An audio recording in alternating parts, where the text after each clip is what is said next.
longtemps, très longtemps, des milliers d'hommes travaillèrent à mes côtés. Ensemble, nous retirions le charbon des entrailles de la terre. Notre mission était difficile, périlleuse, tragique quelquefois. Mais nous progressions ensemble. Eux avec leurs mains et leur force, leur courage et leur intelligence. Moi, avec ma technique qui évoluait au fil du temps. On les appelait les mineurs. Ils portaient donc mon nom.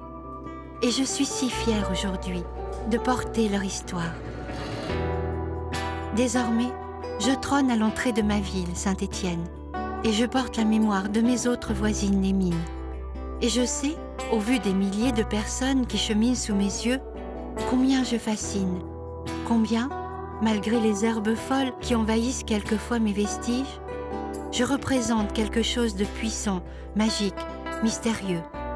Je porte tant d'histoires d'hommes. Je porte leurs sacrifices, leurs fatigues, leurs drames, leurs combats. Mais par-dessus tout, je porte leur fierté. C'était formidable. C'était une autre vie. On sortait d'un autre monde. Hein. Alors là, on était coupé du monde, là. Hein. Parce qu'il faut imaginer ce que c'était de descendre à 700 mètres et ensuite de travailler 8 heures dans un lieu qui est extrêmement bruyant.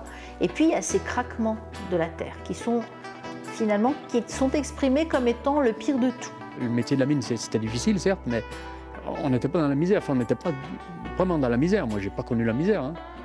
Ensuite, comme les conditions de travail étaient difficiles, on retrouve cette notion très forte, je crois, qui est de la solidarité. C'est-à-dire, dans la difficulté, les gens s'entraident.